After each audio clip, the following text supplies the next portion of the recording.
नमस्कार and welcome to the mindful life. मैं हूं आपके साथ सुमेधा।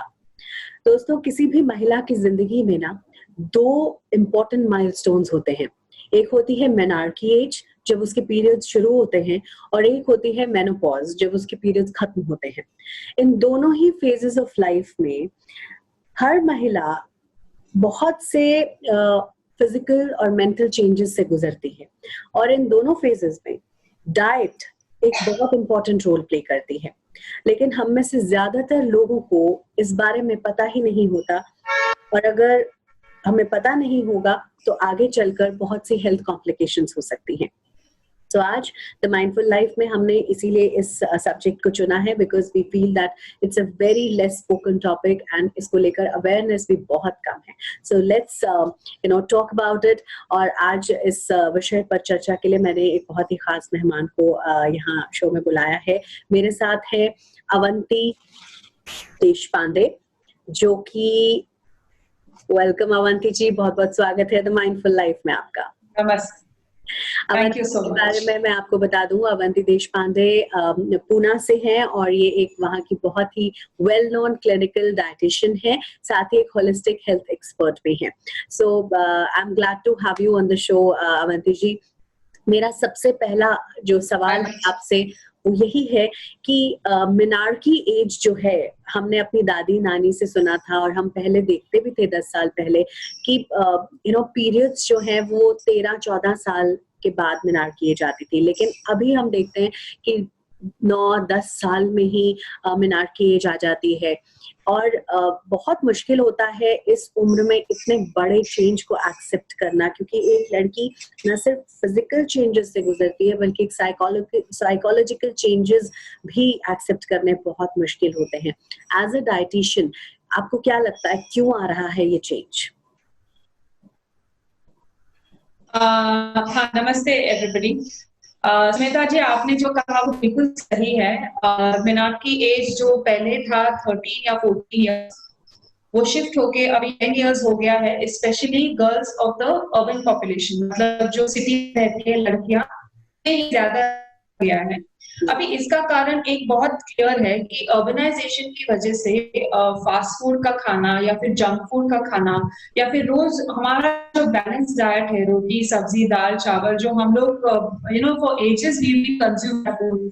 हमारे दादी नानी हमेशा कहते थे कि सैलड होना चाहिए, सब्जी होनी चाहिए प्लेट में। लेकिन आजकल ये देखा गया है कि बहुत सारे घरों में डिनर्स वन डिश मील हो गई है, या फिर कोई फास्ट फूड हो गया है या जंक फूड हो गया है। इसकी वजह से because the lifestyle urban women या अर्बन गर्ल्स में ये menarche age from 12 that shifted to 10 because of probably being overweight, because of obesity as one of the major reasons। और एक मेजर रीजन है कि सेडेंटरी लाइफस्टाइल हो गई है। आजकल बच्चे कंप्यूटर के सामने वीडियो गेम्स में या फिर वो छोटा मोबाइल लेके भी इतना बिजी हो गए, एक्टिविटी लेवल्स बहुत कम हो गई है। उसकी वजह से भी ये मेनार्की एज शिफ्ट हो गई है 10 इयर्स। और एक बहुत बहुत इंपॉर्टेंट रीजन है कि जो एनवायरमेंटल पोल्यूशन है, जिनको हम लोग जीनो एस्ट्रोजन्स बोलते हैं, ओके, ये आ जाता है। मतलब हम लोग जो माइक्रोवेव यूज करते हैं उसमें जो हम लोग प्लास्टिक वेयर यूज करते हैं रीहीटिंग के लिए, या फिर कॉस्मेटिक्स भी यूज कर होती है, लाइक स्प्रेज यूज होता है, उनमें होती है ये चीज नोन एज जीनो एस्ट्रोजन्स। तो एस्ट्रोजन्स के तौर पे ही हमारे बॉडी में फंक्शन करना शुरू कर देते हैं। और ये जो मेनार्की है वो थोड़ा सा शिफ्ट होके it has started on an early stage. ये भी देखा गया है कि children small babies who are a lot into infant formulas which are soya based, उनमें भी ये मेनार्की थोड़ी सी 10 इयर्स में शुरू हो गई है। तो ये सब मिला के एक पूरा एवरीथिंग पुट टुगेदर ये आउटपुट हो गया है कि मेनार्की 12 की जगह पे 10 पे आ गई। सो बेसिकली आपका ये कहना है कि पुअर डाइट और पुअर लाइफस्टाइल की वजह से हमारा अंदर ये चेंजेस आ रहे हैं, लेकिन क्या हार्मोनल इम्बैलेंस इसकी एक बड़ी वजह है? Yes yes, so as I was just telling you कि ये जो सेडेंटरी लाइफस्टाइल है या फिर बैलेंस डाइट से हटके फूड ग्रुप्स को चेंज करना। मतलब हम लोग जब फास्ट फूड खाते हैं, जंक फूड खाते हैं, तो उसमें फैट्स ज्यादा हो गए, ट्रांस फैट्स ज्यादा हो गए, सैचुरेटेड फैट्स ज्यादा हो गए, फिर कार्बोहाइड्रेट्स भी ज्यादा हो गए। उसके कंपैरिजन में थोड़ा सा विटामिन मिनरल्स जो हमारे सब्जियों में होते हैं, फलों में होते हैं, वो कम हो जाते हैं, प्रोटीन्स कम हो जाते हैं। तो ये पूरा मिसमैच हो गया ना, जो हमारा बैलेंस डाइट होना चाहिए कि दिन भर में हमको अगर 40 ग्राम्स प्रोटीन चाहिए, हमको अगर इतने विटामिन इतने मिनरल्स चाहिए, ये पूरा मिसमैच हो गया। मिनट ये मिसमैच हो जाता है, हमारे hormones play you know it starts playing a lot on our hormones and then to being sedentary, as I was telling you, कि बहुत सारी लड़कियां, बहुत सारे बच्चे इतने सेडेंटरी हो गए। हम लोग तो आप इमेजिन कीजिए, हम लोग जब छोटे थे तो कितने भागदौड़ करते रहते थे, because you know we did not have access to computers as much, you know. तो उसकी वजह से अभी ये sedentary lifestyle. Then I was just telling you about xenoestrogens. Estrogen होता है फीमेल हार्मोन, ज़ीनोएस्ट्रोजन होता है जो एनवायरमेंट पोल्यूटेंट से हमको मिलता है। ये ईस्ट्रोजन के तौर पे बॉडी में काम करने लगता है। हायर लेवल्स ऑफ ईस्ट्रोजन जब बॉडी में सीक्रेट होने लगते हैं, बच्चियों में भी, छोटी छोटी लड़कियों में भी, तब मेनार्के चल दिया जाता है। तो हो गया ये hormonal imbalance because of environmental pollution and wrong food habits.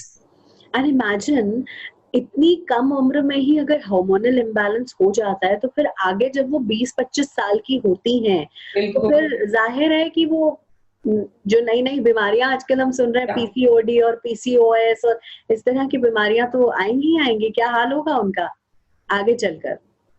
बिल्कुल बिल्कुल। एब्सोल्युटली। सो मेनार्की एज को हम कैसे डिले कर सकते हैं अवंती जी? तो एक तो है कि मेनार्की एज बहुत डिपेंडेंट है हेरिडिटी के ऊपर।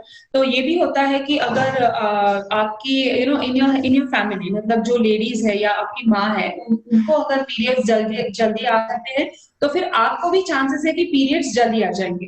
तो हर I mean every case is not कि हार्मोनल इम्बैलेंस हो गया। ये भी हो सकता है कि आपके घर में हेरिडिटी है, इसीलिए आपको ये यू नो लाइक पीरियड्स जल्दी आ गए। हो जाता है ना, कभी कभी लड़कियां बोलती है मेरी ना मम्मी को भी जल्दी आ गए, मेरी दादी को भी आई मीन सॉरी नानी को भी जल्दी आए थे। सो दैट ऑल मीन्स कि ये हेरिडिटी है।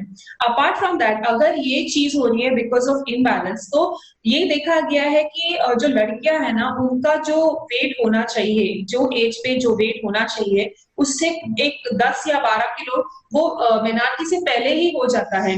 तो that's a major reason, you know, जिसकी वजह से you will find that the periods are starting early. तो ये अवॉइड करने के लिए आपको सिंपल चीज करनी है, एवरी डे एक कुछ ना कुछ नहीं ना 20 मिनट की अगर फिजिकल एक्टिविटी में इंडल्ज कर लो। या फिर ठीक है, आई अंडरस्टैंड यू नो कि आजकल जनरेशन ही ऐसी हो गई है कि मम्मीज और डैडीज को बहुत मुश्किल हो गया है कि बच्चों को बोलना अभी आप ना जंक फूड बिल्कुल बंद कर दो। लेकिन एक टाइम डिसाइड कर लो कि आप चलो, आपको जंक फूड एंजॉय करना है, आप संडे का दिन ले लो, आप प्लीज जंक फूड उसी दिन एंजॉय कर लीजिए, लेकिन rest of the week try to follow a balance diet as far as possible. ना बैलेंस डाइट ना ये बहुत what you say it's a very broad term. Yes. उसको अगर स्प्लिट अप किया जाए तो अगर हम लोग बैलेंस डाइट सोचते हैं, तो you know actually healthy plate जो हम लोग प्रॉब्ली जनरेशन से इंडियंस फॉलो करते आ रहे हैं, वो हार्वर्ड यूनिवर्सिटी ने भी वो अप्रूव किया है। वो है कि आपका अगर प्लेट लंच या डिनर का प्लेट आप 100% पकड़ लो, तो उसमें 25% का कुछ सैलेड होना चाहिए, 25% का कुछ ना कुछ सब्जी की चीज होनी चाहिए, जैसे फल की सब्जी, मतलब कॉलीफ्लावर हो जाए या फिर कोई और सब्जी हो जाए। 25% कोई प्रोटीन का फूड होना चाहिए, मतलब दाल हो गए, बटर मिल्क हो गया, नॉनवेज खा रहे हो तो फिर यू नो चिकन और एग्स हो गए, and then the remaining 25% should be a carbohydrates. मतलब ये आप mostly, I am not saying like every day, of course if you do it every day, nothing like it, you will have a great life, and you know that's what we try to teach people as far as possible. लेकिन अगर 80% of the time आप अगर healthy plate method से खाना शुरू कर दो, और एक बात है कि यू नो प्रोटीन्स पे इंडियंस बहुत कम ध्यान देते हैं। इतना हम लोग you know nutritionist keep on preaching proteins important है, प्रोटीन्स को डाइट में इंक्लूड कर लो। तो हर एक मील में, सिर्फ ब्रेकफास्ट, लंच, स्नैक्स, डिनर, हर एक मील में ना कोई एक प्रोटीन का चीज आइटम इंक्लूड कर लो आप, जैसे दूध हो गया, दही हो गया, स्प्राउट्स हो गया, वेज हो गया, एग और चिकन हो गया। तो ये सब ना mostly following balanced diet 80% of the time, and then choosing to go wrong or following you know your junk eating 20% of the time is moderation, and try to do that, and I think that works even for girls to delay the menarche. तो अगर मान लीजिए menarche as आ ही जाती है 10 साल में, चाहे आपने कहा हेरिडिटरी भी होता है और कई बार हार्मोनल इम्बैलेंस की वजह से भी, क्योंकि हमारा लाइफस्टाइल बहुत खराब हो चुका है, इस वजह से हार्मोनल इम्बैलेंस से भी मेनार्की एज अर्ली आ जाती है। लेकिन अगर आ ही जाए मेनार्की एज, तो फिर मुझे आपकी बातों से ऐसा लग रहा है कि यहाँ माँ की जिम्मेदारी बहुत बढ़ जाती है। तो कौन कौन सी वो बातें हैं जो उस छोटे बच्चे को अडेप्ट करने में माँ मदद कर सकती है? तो it's as simple as that कि पीरियड्स जल्दी, मतलब एवरी मंथ जब पीरियड्स आते हैं तो of course there is a blood loss which is happening. Definitely you need to focus on iron rich foods, मतलब जो आयरन रिच फूड्स है, प्रोटीन रिच फूड्स है, उन पे थोड़ा ध्यान देना जरूरी है। काफी बार ये हो जाता है कि ये लड़कियों को खुद ही नहीं, इतनी छोटी छोटी बच्चियां होती है ये, उनको खुद नहीं पता चलता है कि उनको थकान महसूस हो रही है, उनको टायर्डनेस लग रहा है, सिर दर्द लग रहा है। ये सब ना फॉल आउट होता है जब ना न्यूट्रिशन बैलेंस में ना रहे और फिर मेनार्की जल्दी आ जाती है। और and you know these girls are very small, उनको कुछ समझ में ही नहीं आता है। तो आयरन रिच फूड्स आपको इंक्लूड करना इंपॉर्टेंट है। मैं जस्ट एग्जांपल्स देती हूँ आयरन रिच फूड के, समझने में आसानी हो जाएगी। तो हमारे जो आलमंड्स, वॉलनट्स होते हैं, ये आलमंड रिच होंगे। Your sprouts which you eat, like moong, matki, masoor, जो हम लोग लेग्यूम्स जिसको हम लोग बोलते हैं, स्प्राउट करके खाते हैं, उसमें आयरन बहुत हाई है, उसमें प्रोटीन भी हाई है। तो एक वो एक इंग्रेडिएंट लेने से आपको दोनों न्यूट्रिएंट्स मिल जाएंगे, एक दूसरे के अब्जॉर्प्शन के लिए बहुत इंपॉर्टेंट है। इसके अलावा जो ग्रीन लीफी वेजिटेबल्स है उसमें बहुत हाई आयरन रहता है। जो नॉन वेजिटेरियन फूड्स होते हैं जैसे कि एग्स है, चिकन है, फिश है, उसमें भी आयरन हाई रहता है।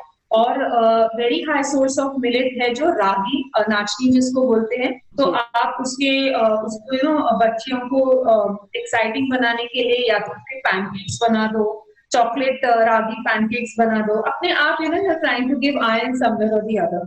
ये भी होता है कि बच्चों को लीफी वेजिटेबल्स पसंद नहीं आते हैं, दे डोंट लाइक ईटिंग पालक, दे डोंट लाइक ईटिंग, तो कटलेट्स बना लो उनके, पास्ता के like when you making the sauce for the pasta, उसमें वो डाल दो, उनको पता भी नहीं चलेगा और अपने आप you will be able to give them that nourishment. So these are the small tricks the mummies can follow.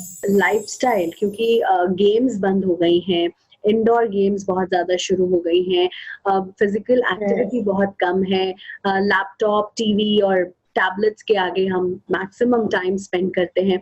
सो ऐसे में is it just food food food, or is it the holistic health approach which is required? Totally. So food is just a part, food is a major part, I would say, कि आपको तो nutrition पे पहले ध्यान देना है। क्योंकि ना जब आपका आहार सही हो, आपको जब correct amount of nutrients, iron मिल जाए, प्रोटीन मिल जाए, कैल्शियम, जिंक मिल जाए, या फिर कार्बोहाइड्रेट्स भी बहुत इंपॉर्टेंट न्यूट्रिएंट है। इसका जब बैलेंस हो जाता है, आपको ये सभी न्यूट्रिएंट्स जब मिल जाते हैं ना, तो you are energetic, you will feel like doing more of physical activity, right? आपको ना, अगर आपके डाइट में, आप सोचिए आपके डाइट में अगर फैट हाई हो जाए, कार्बोहाइड्रेट्स हाई हो जाए, तो आपको इतनी लेथार्जी दिन भर में लगेगी, तो you won't even feel like exercising. तो फूड पे पहले ध्यान देना शुरू कर दो। कोई डेफिशिएंसीज है क्या? बच्चियों में भी काफी डेफिशिएंसीज होती है, विटामिन डी की होती है, B12 की होती है, आयरन की होती है। ये बहुत बार पेरेंट्स को पता ही नहीं चलता है जब तक कि आप कोई टेस्ट करा के ना ले लो। तो जरूरी है कि सिर्फ एडल्ट्स के ब्लड टेस्ट नहीं करना है, साल में एक बार अगर आपने छोटे बच्चों के भी ब्लड टेस्ट कर लिए ना, आपको वहां पे पूरा पता चल जाएगा कि उनका न्यूट्रिशन लेवल कितना है। हो जाता है ना कभी कभी बच्चियां खेलते खेलते बोलने लगती है, मैं बहुत थक गई हूँ, मुझे बहुत नींद आती है। तो पेरेंट्स को वो क्यूज लेने चाहिए कि मे बी उनको कोई डेफिशिएंसीज हो, मे बी उनका diet is not getting balance, carbohydrates ज्यादा, मे बी ओवर न्यूट्रिशन भी हो गया, maybe they are eating too much of food, that's why they are eating very lethargic. तो ये छोटे छोटे क्यूज लेने चाहिए मम्मीज को, पेरेंट्स को। आपने यहाँ पे विटामिन डी की बात की, मैं विटामिन डी और विटामिन B12 के बारे में खास तौर पर जानना चाहूंगी, क्योंकि ये दोनों डेफिशिएंसीज आजकल बहुत ज्यादा देखने को मिल रही हैं, even in women also and in young girls also. Vitamin D तो हम समझते हैं क्योंकि सन एक्सपोजर बहुत कम है, तो फिर हम विटामिन डी और कैसे बच्चों को दे सकते हैं, और B12 भी? सो विटामिन डी की एक खास बात ये है कि ये एकदम फ्री मिल जाता है सनलाइट से। तो आप सुबह अपने आप को 10 मिनट सनलाइट में एक्सपोज कर लो, So you will get 90% of vitamin D in the day. So it's as simple as that. आप कितने भी सप्लीमेंट्स ले लो, वापस अगर आप if you don't expose yourself to sunlight, वो सप्लीमेंट्स उतने देर तक ही काम करेंगे, बाद में वापस से घट जाएगा, and then again you will start seeing the deficiency of vitamin D. So best solution is exposure of yourself. या मैं यहाँ एक चीज और पूछना चाहूंगी, if you sit in sun for 10 minutes with clothes on, तो क्या उतना विटामिन डी हम एब्जॉर्ब कर लेते हैं? Yeah, why not? Just keep your hands and all bare. So हो जाएगा. So you don't need to cover completely.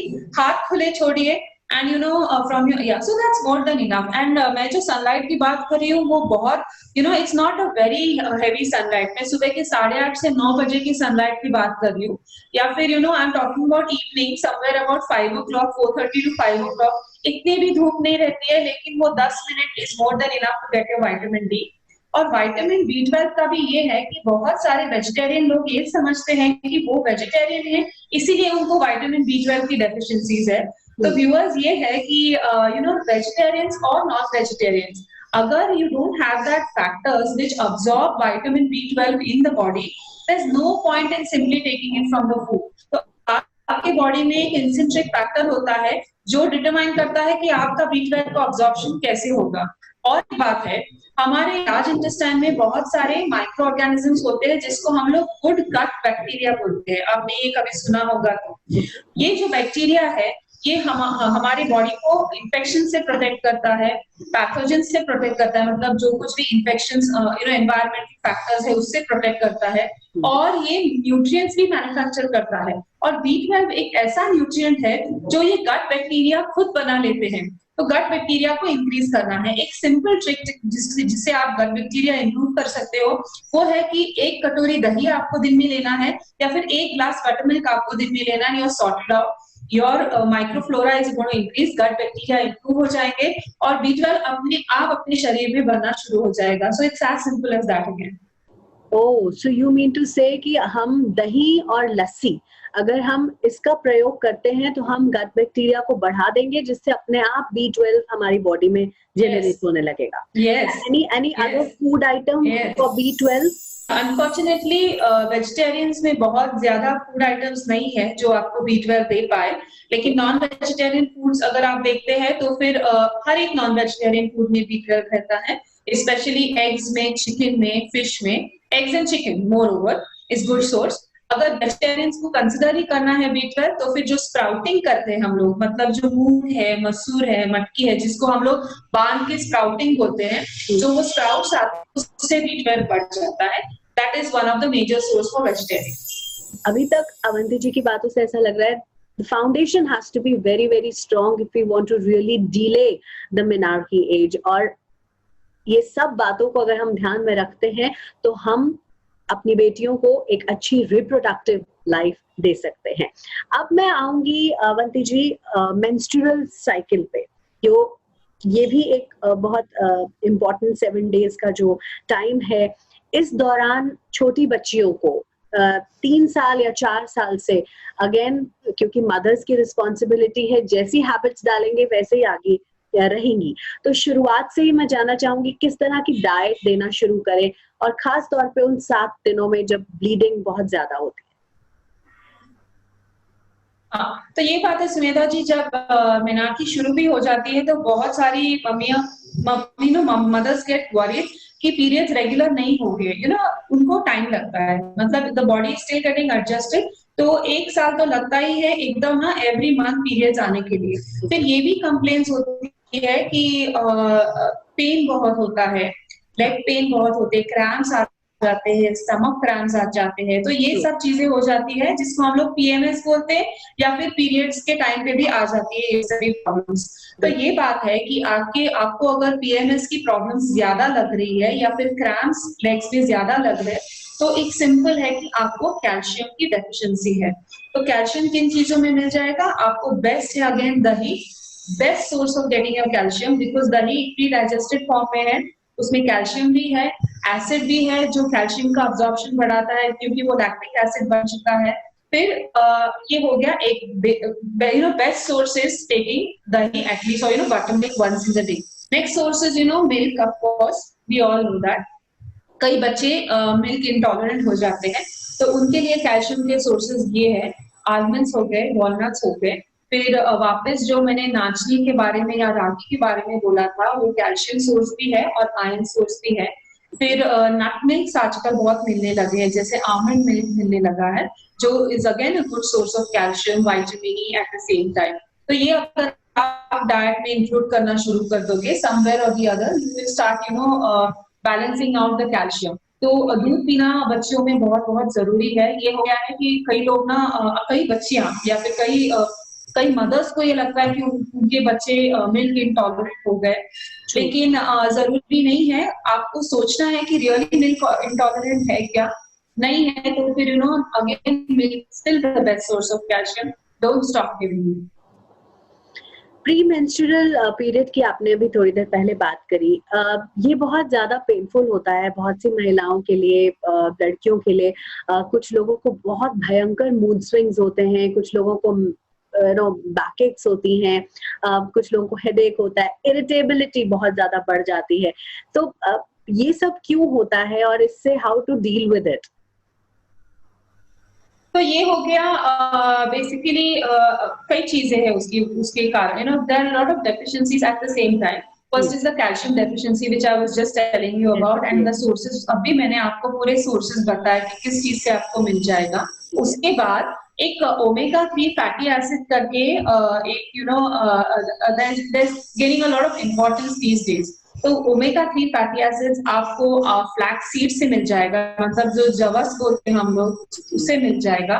तो आपको ये सिर्फ you can just have it simply 1 spoon in the morning, और add it to your salads और add it to your sabzis, या फिर उसकी चटनी बना के आप लंच या डिनर के साथ में ले लो। दैट्स एन एक्सेलेंट सोर्स, जिससे आपके पीएमएस के जो कुछ भी क्रैम्पिंग या मूड स्विंग्स है वो बहुत कम हो जाएंगे। Omega 3 fatty acids, okay.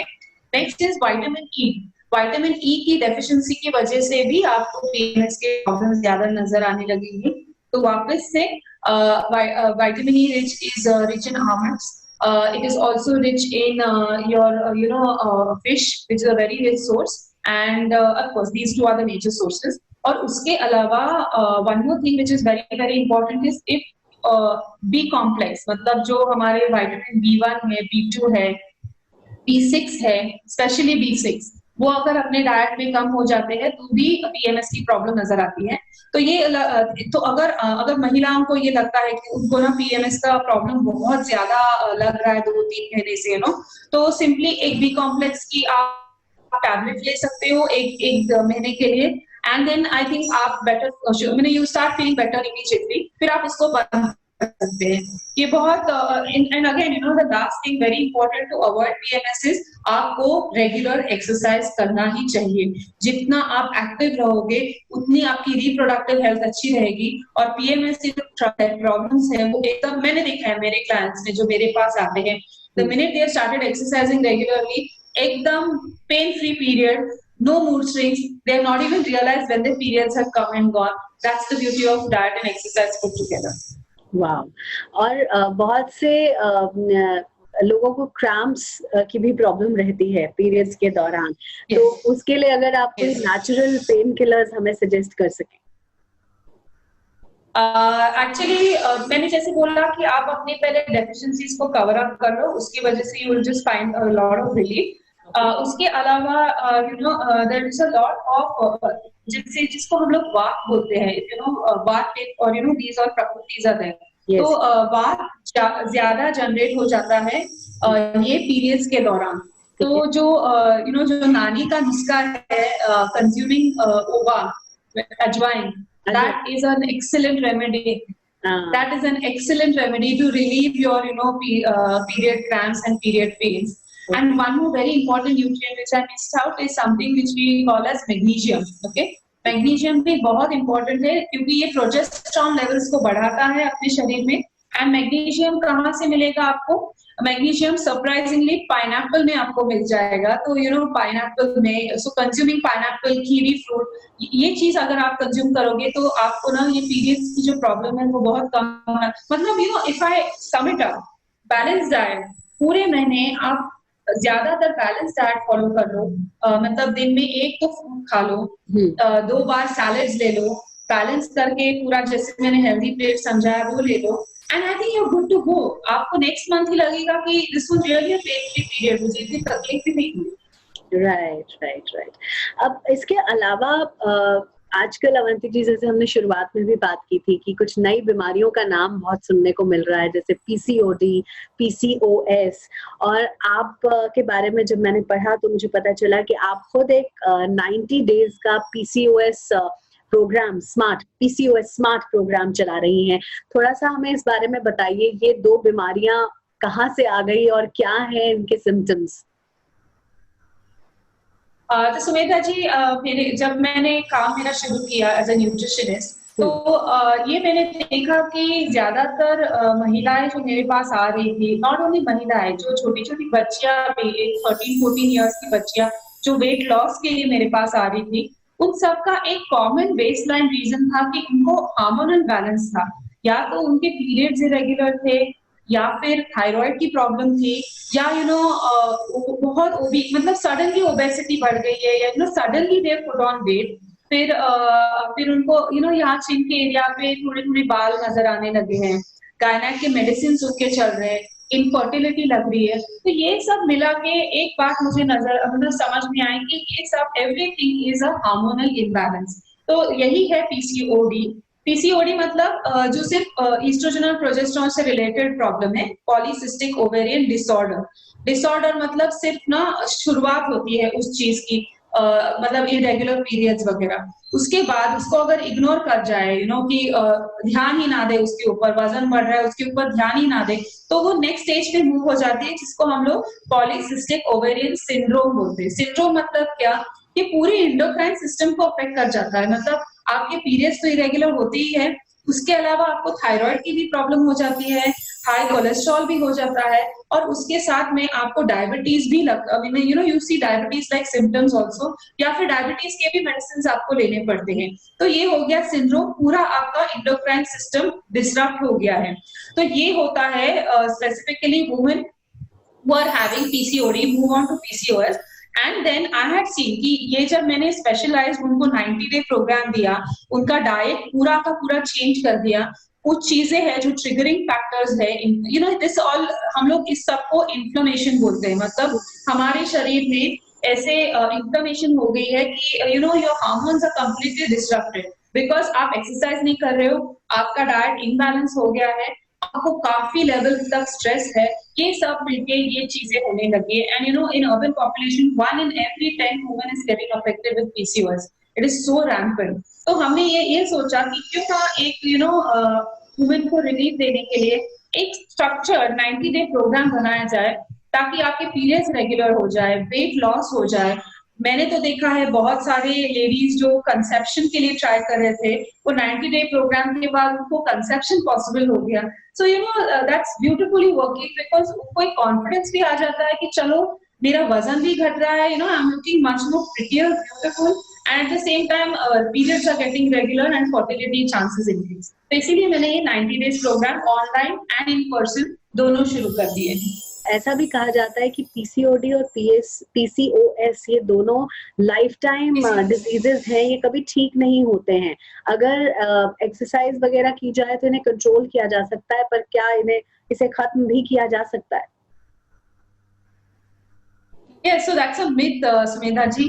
क्योंकि सबको लगता है कि अगर हमने मेडिसिन लिए ही नहीं तो हम लोग इस प्रॉब्लम से बाहर ही नहीं आ पाएंगे, पॉइंट नंबर 1। और दूसरा लगता है कि ये तो हो गया लाइफ लॉन्ग बीमारी हो गई हम लोगों को, अभी ये हम लोग इससे बाहर ही नहीं निकलने वाले।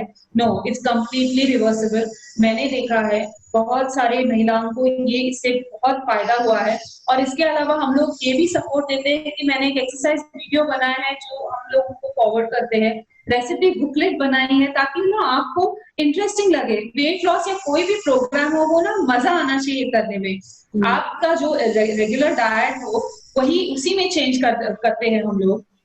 फिर उसी में अट्रैक्टिव रेसिपीज डाल देते हैं ताकि आपको मजा आए। ऐसे नहीं लगना चाहिए कि मुझ पे ये बर्डन है कि मेरा तो खाना बाकी लोगों से अलग बनेगा, ऐसा नहीं है। सब everybody together can eat that. ये भी बहुत एक इम्पोर्टेंट पॉइंट है कि मेरा खाना अलग मुझे बनाना पड़ेगा। ये आपने बहुत ही अच्छा, क्योंकि आजकल मैक्सिमम महिलाएं कामकाजी हैं, उन्हें काम पे भागना होता है। वो घर के लिए, घर वालों के लिए खाना बना ले वही बहुत है, अपने लिए अलग से बनाना एक बहुत बड़ा हेडेक है। तो यहाँ एक सवाल जो मेरे दिमाग में उठता है कि क्या every individual require different spectrum of nutrients, और the whole family can follow this diet pattern जो जो आपने अभी टिप्स हमें दिए हैं? Yes. So the thing is, nutrition works beautifully इस वजह से सुमेधा जी कि हम लोगों को बताया गया है कि हर एक की न्यूट्रिएंट नीड्स अलग होती है। ओके, आपकी अलग होंगी, आपकी फैमिली मेंबर्स जो है उनकी अलग हो जाएंगे, क्योंकि आप में सेक्स डिफरेंस है, एक्टिविटी डिफरेंस है, फिर एज डिफरेंस है, क्योंकि आप जो एज में हो वो बच्चे उस एज में तो नहीं रहेंगे, उनकी न्यूट्रिएंट नीड्स अलग होती है। लेकिन ये सब कंसिडर करके, ये हमारा हेडेक है कि हम ये सब कंसिडर करके आपको इन अ फैमिली पॉट कैसे एक जैसी चीजें दे पाए। शायद थोड़ी थोड़ी अलग हो जाएंगी, शायद मैं जो आपको 4 बजे बोलूं खाने के लिए, आपको अलग होगा, आपके अलग फैमिली मेंबर को अलग होगा, लेकिन अदरवाइज यही कोशिश रहती है कि ये जो मैंने अभी टिप्स आपको बताया कि बैलेंस डाइट कैसे होना चाहिए, ये सबको लागू होता है। ऐसे नहीं है कि जिनको सिर्फ डाइट फॉलो करना है उनको ही लागू, नहीं। जो मेरे पास आते हैं डाइट लेते हैं वो तो खुद वेट कम ही करते हैं, लेकिन उनके साथ में उनके फैमिली मेंबर्स भी हेल्दी हो जाते हैं। राइट। अब मैं बात करना चाहूंगी यहाँ पर मेनोपॉज की। जैसा कि मैंने कहा, ये वो दूसरा माइलस्टोन होता है जो एक औरत की जिंदगी में बहुत बड़े चेंजेस लेकर आता है। मेनोपॉज की सही उम्र क्या है आपके हिसाब से? मेनोपॉज की सही उम्र अगेन डिपेंड्स की हेरिडिटी आपकी क्या है, लेकिन अगर वो बहुत जल्दी आने लगे कि very rare case I have seen a woman having a menopause at the age of 35 which was very alarming. ये मैंने किसी और के I didn't see it in anybody else, लेकिन जनरली एक 48 टू 55 मेनोपॉजल एज, मतलब मेनोपॉज नजर आता है। लेकिन यहाँ एक बात है कि मेनोपॉज से मतलब अगर आपको age at age 50 you are going to get menopause, age 40 से ही आपका पेरी मेनोपॉजल स्टेज शुरू हो जाता है। मतलब क्या है कि everything is related to oestrogen. Oestrogen अगर एक लेवल तक रहता है तो पीरियड्स चालू रहते हैं, वो हो गया फर्टिलिटी एज या फिर रिप्रोडक्टिव एज। लेकिन जब ईस्ट्रोजन घटने लगता है धीरे धीरे 40 से लेकर 50 तक, वो एवरी ईयर घटता रहता है and finally it reaches to a threshold कि आपको मेनोपॉज आ जाता है। तो पेरीमेनोपॉजल 40 से ही शुरू हो जाता है, मतलब ईस्ट्रोजन का घटना इस 40 ही शुरू हो जाता है और वो फाइनली आपको नजर आता है 50 जब आपको मेनोपॉज हो जाता है। तो लेकिन ये हो गया generally the menopausal age is 48 to 55। लेकिन 40 साल की उम्र में हमें कुछ पता नहीं चलता है। नहीं पता चलता है ना। जनरली 40 के बाद ना थोड़ा आपको नजर आने लगेगा कि वेट लॉस इजीली नहीं हो पाता है, या फिर आपका जो वेट 35 एज पे था वो मेंटेन करना ना 40 प्लस बहुत मुश्किल हो जाता है। या फिर ना बहुत सारी महिलाओं को स्लगिशनेस नजर आने लगता है, या फिर कई महिलाओं को पीसीओएस के प्रॉब्लम्स नजर आने लगते हैं 40 प्लस, या तो फिर अबाउट 45 48 जिनको मेनोपॉज नजदीक आने लगा उनको बहुत ज्यादा हॉट फ्लशेस लगने लगते हैं, पीरियड्स इरेगुलर होने लगते हैं। तो जनरली 40 पे तो पीरियड्स इरेगुलर नहीं होने चाहिए, और अगर किसी को ऐसे हो रहा है तो प्लीज सी अ डॉक्टर, क्योंकि जनरली 40 एज पे मेनोपॉज नहीं आता है, लेकिन ना सिम्टम्स ज्यादा लगने लगते हैं। और अगर आप एक्टिव हो, अगर आप एक्सरसाइज कर रहे हो, अगर आप प्रोटीन्स आपके डाइट में हाई रख रहे हो, vitamin E, omega 3 fatty acids या फिर आयरन फूड्स का कंजम्पशन अच्छे से हो रहा है, तो फिर ये जो आपको तकलीफें नजर आती है ना 40 टू 50 के बीच में, वो बिल्कुल घट जाएंगी और आपका ट्रांजिशन बहुत स्मूथ हो जाएगा। तो कॉम्प्लिकेशंस क्या होते हैं मेनोपॉज के? तो यही है कि कॉम्प्लिकेशंस जो मैंने अभी बताया कि पीरियड्स बहुत इरेगुलर होने लगते हैं। हाँ, सडनली 1-2 महीने पीरियड्स आते ही नहीं है, थर्ड मंथ बहुत ज्यादा फ्लो होने लगता है, या फिर एकदम 6-6 महीने पीरियड्स नहीं आते हैं, ये भी हो जाता है। और फ्लशेस लगने लगते हैं, मूड स्विंग्स जबरदस्त होते हैं, इतनी ज्यादा इरिटेबिलिटी हो जाती है। लेकिन ना इसको हम लोग बिल्कुल कम कर सकते हैं एक्सरसाइज अच्छे से फॉलो करने से और ज्यादातर बैलेंस डाइट लेने से। Please I would request and recommend कि 40 प्लस अपने आप पे ध्यान देना प्लीज शुरू कर दे। इनफैक्ट सुमेधा जी 40+ मैं महिलाओं को बोलती हूँ कि प्लीज अपने कैल्शियम के टैबलेट शुरू कर सकते हो, क्योंकि एस्ट्रोजन जैसे जैसे घटने लगता है ना, वैसे वैसे कैल्शियम का रिसॉर्प्शन बोन से ज्यादा होने लगता है। और फिर 50 के बाद जब पहले तो प्रेगनेंसी की वजह से काफी हमारे बोन्स वीक हो जाते हैं अगर अच्छी तरीके से हमने उनकी केयर नहीं ली तो। फिर 50 के बाद में धीरे धीरे धीरे करके डिप्लीशन होने लगता है। फिर 70-80 के आसपास उनको फिर they are more prone to fractures and those osteoporosis kind of deformities. Right, so ये बहुत इंपॉर्टेंट बात है कि 40 साल के बाद सभी महिलाओं को कैल्शियम खाना शुरू कर देना चाहिए, और जो कैल्शियम हमें डेयरी प्रोडक्ट से मिलता है आपके मुताबिक वो काफी नहीं है, राइट? हाँ, उससे आई टोल्ड यू ना, जैसे दही लेंगे तो आपको बेस्ट कैल्शियम अब्जॉर्प्शन हो जाएगा। अगर आप वेजिटेरियन सोर्सेज लेना चाहते हो तो जैसे मैंने बोला आमंड्स वॉलनट्स ले लो, रागी ले लो। ये जो राजगिरा होता है ना, मतलब जो एमरल्थ बोलते हैं, उसमें भी काफी हाई आयरन कैल्शियम दोनों है, तो आप वो भी कंज्यूम कर सकते हैं। नहीं, मेरा सवाल ये था कि खाने से आप कह रही हैं 40 साल के बाद टैबलेट्स लेनी ही है कैल्शियम की, तो क्या खाने से कैल्शियम की पूर्ति नहीं होती है, हमें लेना ही पड़ेगा सप्लीमेंट? हाँ, लेना ही पड़ेगा। It's much better that you start with a mild dose. मैं नहीं बोल रही हूँ कि आपको एकदम 1000 मिलीग्राम लेना चाहिए, लेकिन आपको you can start with a very minimum dose of 250 mg, that's more than enough. और मैं थोड़ी देर पहले मुस्कुराई इसलिए थी कि ये जो आपने कहा था ना कि भयंकर मूड स्विंग्स आते हैं, ये भी एक बड़ा इम्पोर्टेंट फैक्टर ऑफ लाइफ है, क्योंकि मेनोपॉज का इस पर, जैसे आप कह रही है कि मेनोपॉज का असर होता है, तो बहुत मुश्किल इसलिए होता है क्योंकि आपको और आपके आसपास वालों को बिल्कुल समझ में ही नहीं आता कि हमारे दिमाग को हो क्या गया है। You start reacting very weirdly, and आप खुद भी शायद ये समझ रहे होते हैं, लेकिन आसपास लोगों को समझाना बहुत मुश्किल हो जाता है that why are we behaving in such a way. Yes, it does happen that way. Even you don't want that to happen, but हो जाता है ना। तो कई बार ये होता है कि थोड़ा सी, as I told you, ये तो सब चीजें होंगी ही, because you're moving through a different phase of life. But उसको transitionally smooth कैसे कर पाए, ये हमारे हाथ में है। और एक important बात है कि जैसे estrogen घटता जाता है, हमारी कोशिश यही रहनी चाहिए कि प्रोजेस्टेरॉन लेवल्स हाई रहे। वो आपको मैग्नीशियम रिच फूड से मिल जाएंगे। तो जैसे मैंने बोला कि pineapple is a good source of magnesium, mushrooms is a good source of magnesium, तो आपको ये डाइट में ज्यादा से ज्यादा इंक्लूड करना चाहिए। मैक्सिमम महिलाओं की हेयर फॉल भी बहुत ज्यादा होती है मेनोपॉज के टाइम पे। I think that's a very common symptom. So protein rich diet लेनी चाहिए हेयर फॉल के लिए। हाँ, बिल्कुल। अभी रीजन हेयर फॉल का भी वेरी एविडेंट है, दैट इज बिकॉज कि उनके ईस्ट्रोजन लेवल्स कम होते जाते हैं, इसीलिए हेयर फॉल नजर आने लगता है, ड्राइनेस ऑफ हेयर वो भी नजर आने लगता है, राइट। सो ये होता है कि नेचुरल ईस्ट्रोजन भी फूड्स में प्रेजेंट रहता है।